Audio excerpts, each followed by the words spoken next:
Hi, everybody. Today, I am here with Sheryl Gould, a parent educator, and probably more famous for being the founder of Moms of Tweens and Teens. And Cheryl's going to be so much fun. She's the best. I'm so excited to have her on as a guest today. And what we want to talk about is, I made the mistake of using the word vacation for the last 9 months. And I think parents with kids who are home and going to school are feeling anything but that. Would you agree, Sheryl? Yes, it was funny, Sue. And thanks for having me on. Sure. Because we had talked about this through email, and I did put it in the community. And I said, I used the word vacation. And then they were like, it's been anything but a vacation. And so then I had emailed you, and I changed it. I wasn't really thinking about it either, using that word, because I knew what you meant. It's like lots of togetherness. Right. We're running out of ideas of like, what do you do together? And they were commenting, this has been so hard and so difficult. It's been everything but. And now they're so happy, though, their kids are out of school, and they're like, no homework, sleep in as long as you want. I don't have to worry about getting you up for school, all those things. So they're very happy right now. They're on break. But that's great. That's great. So I think one of the things I want to point out is how our choice of words matters so much. And we often can't get it right, because what I intended and what you intended with vacation was the lack of structure all of this time together, trying to figure out how to entertain our families and keep them happy and not fighting and not bored and all of these other things. And we chose the word vacation, but to the people who didn't know the backdrop of what we had been talking about, they heard like, you've been doing nothing for the last 9 months. And so we meant anything but that. And while we're here today, what we want to talk about is like, it's been 9 months of being creative, and your tank might be running on empty right now. And even though it's delightful to wake up without having to go to school and not having homework to fight over, you might also be thinking, okay, what are we going to do now? Now, if you're not thinking that, then jump into the comments and help us out with other suggestions, because we'd love to hear what your plans are. But in the meantime, I just knew Sheryl would be the right person to help us get through this. So I thought, be our cruise director, tell us what to do. And let's start with, like, the easiest thing is, what should we watch together? Do you have any suggestions? Well, it's funny that you say that, because I put it out in the community. Like, what are you watching? And it's different for everybody, what they like. But some of the feedback I got was TV series, like, or movie series, like everybody's watching Harry Potter from the start to finish. So they're doing that, or they're watching Star Wars from start to finish. My family loves Lord of the Rings.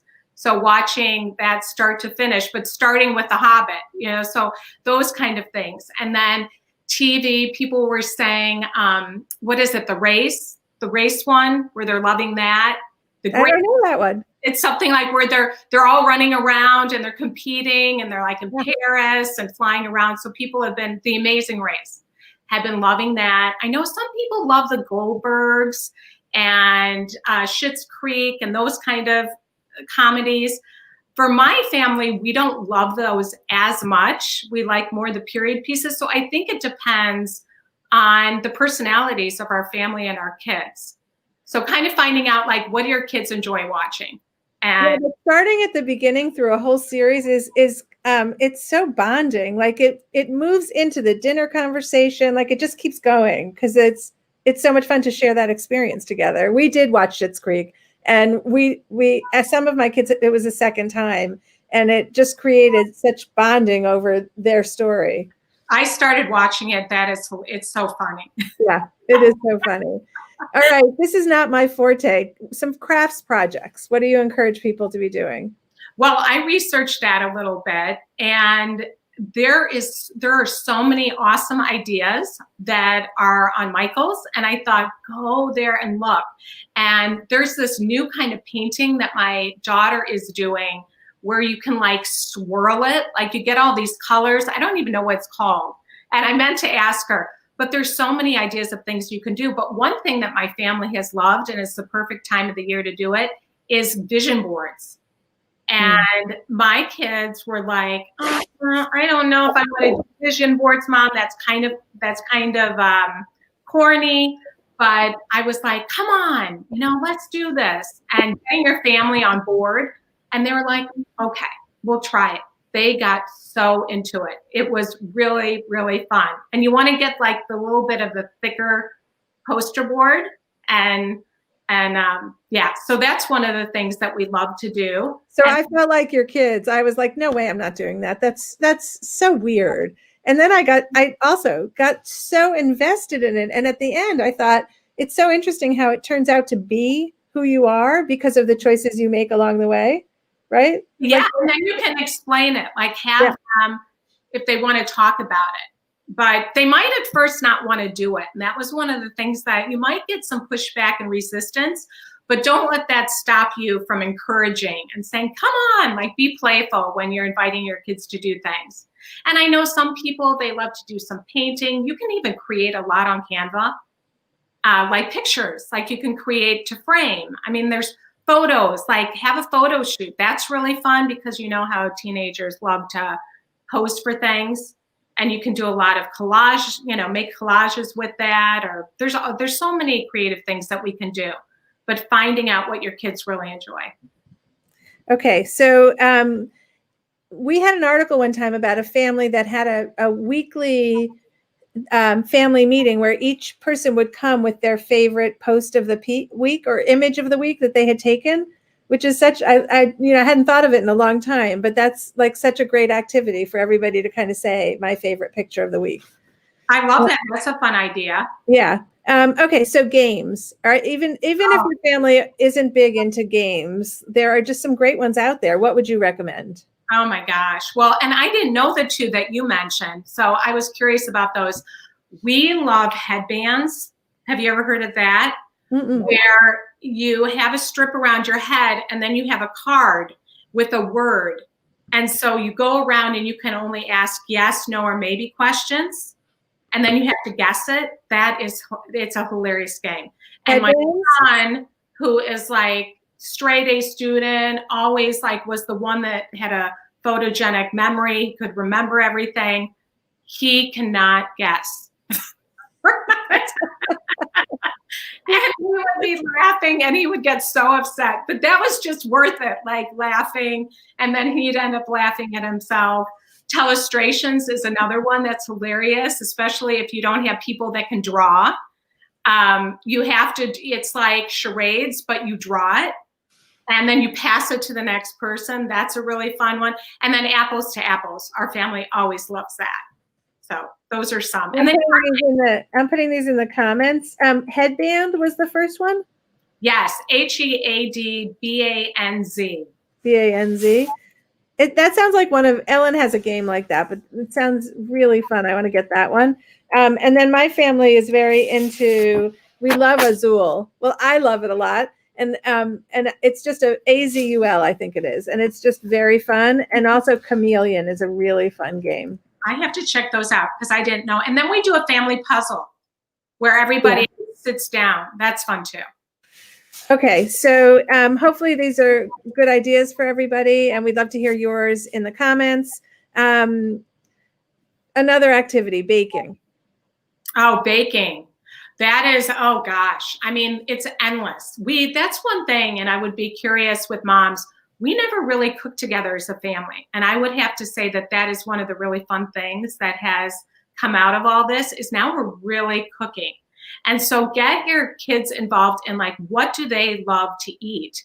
And some of our kids are driving already. They can go to the grocery store and pick up things. And so we've been very creative and being able to look online, and even it's endless. Like you can take classes. And so take a class online and make whatever that is. I mean, we made a gingerbread house that ended up being a disaster, but we had a good laugh. The whole thing caved in. If you know how to make it successfully, you can tell me but it was still really fun. Yeah. So I would say just get together and just even play music, make it fun, dance in the kitchen, and let your kids choose things. I think that's a big one. If we want our kids to get on board with doing these fun things, they are so creative and they're full of ideas. So asking them, What do you want to make? Okay, I'm just going to share Kathy's suggestion, the game of life. It's a great game to play as a family. Oh, yeah, that's a good one. Oldie but goodie. Thanks, Kathy. Oh, no, there was, that is a great one. I love that game. That's one where you have the little cars, I think. You put your little people in. I know what I wanted to say. We are doing something differently this year that we've never done before, and we're making old family recipes. So my mom is here, and we were getting out my grandmother's recipes. And so we're going to cook. I'm Swedish, and we're going to cook my grandmother's Swedish meatballs. Things, I mean, I haven't done that. And so really, and that's a wonderful way to remember loved ones that you've lost, and to remember them. And we're going to make my grandmother's chocolate chip cookies. So we had a ton of fun going through the old recipe. We have one of those one recipe boxes. So and you have one kid at home right now? I have one at home. And is that daughter was she into the experience with you and your mom? Yes. Yeah, she's really enjoyed it, but she is really taken off on cooking. Loves cooking now, and cooking vegan meals and that kind of thing. She's not totally vegan, but yeah, she healthy cooking. So that's been fun. That's great. For Thanksgiving, I told each kid to do one side dish, mostly because I just needed some help. And they got very creative. Like, I didn't have anything to do with it. I was willing. One person went to the store. Everyone had to give their list of things so that it wasn't everyone running to the store. But it worked out great. It's so nice to even just like be in the kitchen, and they're fussing with theirs and you're fussing with yours. I loved it. That's a great idea. Did they make different things than you expected? Well, everyone had to say what they were doing, so we didn't have like 4 potato dishes, because that would have been the thing that everyone would want to make. So yeah, I mean, some people were more invested in it being like not roasted vegetables, and some just did roasted vegetables, but it was all fun and great. It was great. Okay, so depending on where you live, outdoors can be, I mean, you could do it wherever you are. I'm in cold, and I've been going out a lot. You're also in cold. Mm-hmm. But what can families do together during the holidays when, weather dependent, but do? Yeah, we're in Chicago, so it's a little tricky. But one thing that I feel is very easy to do is try different routes in your neighborhood even. Like, we have discovered so many we've gotten on our bikes. I mean, we haven't now because it's really cold, but we've gone down side roads, and we've been amazed at what we've found. And I would say Google things in your town, but also get out of the house. Like, even if you go for a drive, what are some nature trails you can go on? Some moms were saying they're snowshoeing, but we don't have any snow here. Some people were saying they're kayaking in warmer weather, but I think just doing something different. Get us out of the house and let your kids lead it. Where do they want to go? What would they like to see? There's so many things. And we play wiffle ball. That's something we have the wiffle bat, and you can get outside and hit that, and try new things. We've been playing Frisbee, even in the cold. It's funny, like the cold is often a deterrent in my family, but I was determined not to what would we do all winter? So we've been getting out a lot and going for hikes and doing all those things that normally we'd be like, this is way too cold. It's actually really invigorating. It is. I know. It forces you to get outside. And if you're dressed right, then it's fun. I'm like, someone has a quote. It's like the weather's not wrong. It's the clothing. Exactly. And I'm like, if I wasn't forced to get out, this is really fun. Why haven't I done it more? I can think of every exercise, every excuse in the book, but we definitely get out daily and take walks. I am fascinated by that comment. Why can't we remember, we can remember that we enjoyed it, or we wouldn't make plans again. But then when I'm about to go out of the house, I'm like, I hope she cancels, or I hope they say they don't want to go. And then I once again go, that was the best thing I've ever done. So what is getting in the way every time? I know. I would love to hear what the moms say, because it's that natural, I think, resistance that we can sometimes have to doing something or getting out, or I'm like, it's too cold, it's too windy. But I do think we have to remember, like, okay, this is going to be fun if I do it. And that's why I think it's good too if you can meet a friend or have somebody else that holds you accountable, that you're forced to get out. And my husband will be like, we're going. Oh yeah, okay. Then I'm like, this is awesome. So yeah. Yeah, but the accountability, it's always odd to me. I'm more committed to someone else than I am to myself. Like if I make plans, I'm never canceling it. But if I say to myself, I'm getting up tomorrow to walk at 7:30, I'm not doing it. I'm totally not going to bed. Yeah. Anyway, okay, on to our mission of helping parents come up with things to do. Remind yourself and your kids that going outside is going to make everybody feel better and enjoy it more. And even though it's hard to get from warm to cold, if that's where you are, it's still worth it. So the next thing to talk about is the holiday pay it forward. Like how do we during COVID, if we're not going to go to a soup kitchen or all the things that we might have done years past, what can we be doing today? I did hear a really creative idea from one of the moms. They're doing, if you do Christmas and you do Santa, they've been doing little surprise Santas. So what they're doing is they're taking like old toys or things and they're wrapping them, and then they're calling the mom and they're saying, we're dropping this off on your front porch. And it's a little Santa surprise.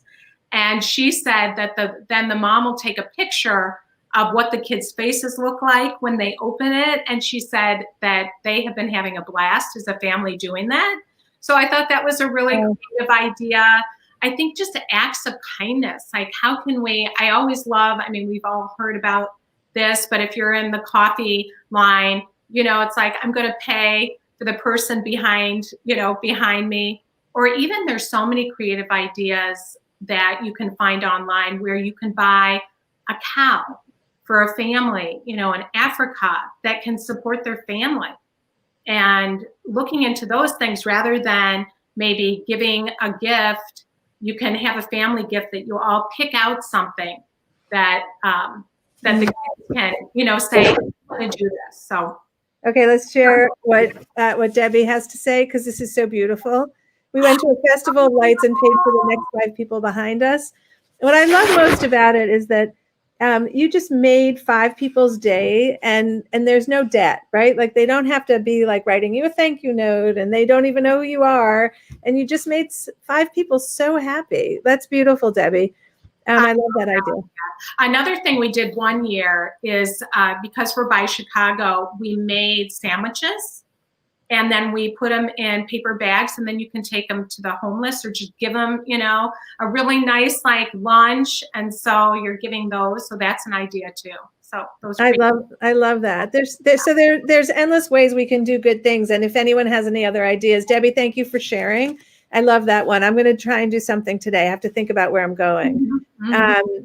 Okay, so now I hope you left some of your very most creative ideas for now, and stay on, because we're also going to talk about how do you get your teens to engage in this, because not everyone, in fact, it's always surprising me that anyone has the kids that are jumping up and down and so excited to be with you. So if you don't have those kids and you're wondering how do you convince them, Sheryl's going to tell us. Let's start with your most creative ideas. Okay. One of the things that I'm excited, I have not done it yet, but we start talking about it, is virtual tours. And so thinking about those places that you want to go in the world. And then as I was researching for this, I was like, I can go to Paris and I can go to Africa and I can go to this museum that I wanted to go to. So I thought that, and then I was sharing it with my daughter and my mom and my husband, and they're like, that's a really cool idea. So that's one of the things that we want to do is, where do we want to go in the world and be able to go there? And then I thought that this was a neat idea to be able to ask your kids, like at the dinner table, after this crazy year that we've had in 2020 and so much, uncertainty and pain and loss and upset, and kids have been really struggling and parents have been really struggling. If you could rewrite it, but keep one thing that you feel like has been a positive or something that you learned, what was that one thing that you would hold on to? And I thought that is really a good question. And to be able to even ask that question at the dinner table, what might that be? Get them talking. Another mom had an idea of being able to like almost make a time capsule about what it was like for your kids. Now, I did mention that to my daughter, and she was like, no way. I don't want to remember this year. So that again is like every family is different and every kid is different. And just finding out like, what is my kid interested in? Where have I connected in the past with them, and we've laughed and we've had fun, and that we can create more of that. And I said to my daughter, what's the most fun thing that we do? She said, we dance in the kitchen. And so playing music. So for us, that's what it is. For somebody else's kid, it might be their son loves this YouTube channel, but you've never really watched it with them. So say, I want to watch that with you, and sit down and watch it, or play a video game with them. So many kids are into gaming, and it's so we just can't stand how many hours they're spending on it. But maybe it is being curious about their game, just really studying like your kid, knowing your kid. What do they want to do, and what's going to be fun for them? So that's a good transition. All great ideas, by the way. Thank you so much, Sheryl. But is there more to do? Like, you gave great ideas about asking your kid what they want. So I imagine that's a really important thing to do to get them invested. Do you think that kids should be required to participate, our teenagers? Well, I think some people call it forced family fun, but I never like using the word forced with teenagers. And I know what people mean by that. It's just being really intentional. But I think it's more being inviting and being persistent. And so how can I show up in a way that is playful and inviting versus like, we've got to have fun. This is something we've got to do. We've got to be creative. But how can I encourage and invite my kids? Like, come on, come join me. Let's do this together. And okay, well, you don't want to do that. So what's another idea? Like, what would be fun for you? So we're actually asking the question of our kids, so then they can tell us what they'd like to do, and then come up with different ideas. I love the idea, kind of to your point about your kids each making a meal. You could even have each kid pick one thing that they would want to do that would be fun for them or a little bit different, and then do that. So letting our kids lead, but also being inviting. That's great. And also, I think somewhere in there, we probably have to allow for the fact that they don't want to do everything with us. So some of the other people we've spoken to have suggested that you pick the things that are most important for you, and you say to your kids, these are the things that really matter to me.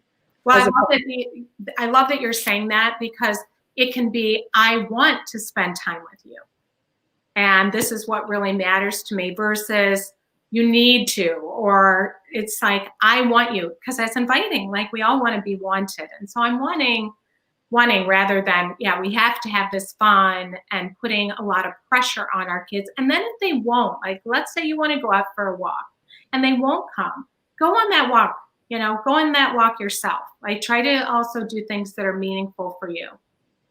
So in my family, what I found is if some of us did it anyway, often the ones who were rejecting the idea would just go like, fine. So don't let the one who's not wanting to do it tear down the plan. They might join you in the end anyway, right? Exactly. Yeah, because it's easy if we want everybody to be happy, right? We want our kids, and we want this to be so meaningful and so fun. And so then we put so much pressure, and our expectations are up here, versus just thinking we want to connect. And then if they're going to be miserable, do you really want your kid to be with you if they're going to be miserable? And kind of giving them permission to not come, then it's interesting when you try that. Then the next time, because they don't feel forced, I find that they'll want to come. So I think it's just kind of feeling out where you're at, where your kid's at. Yeah, that's a really good point, Sheryl. And thank you so much for being here with us. Sheryl Gould, check out her Moms of Tweens and Teens. And you've just made it a little more fun for us. I'm excited for this time. Thanks for all the great suggestions. Oh, thank you, Sue. having me. And thanks, everybody. It was fun.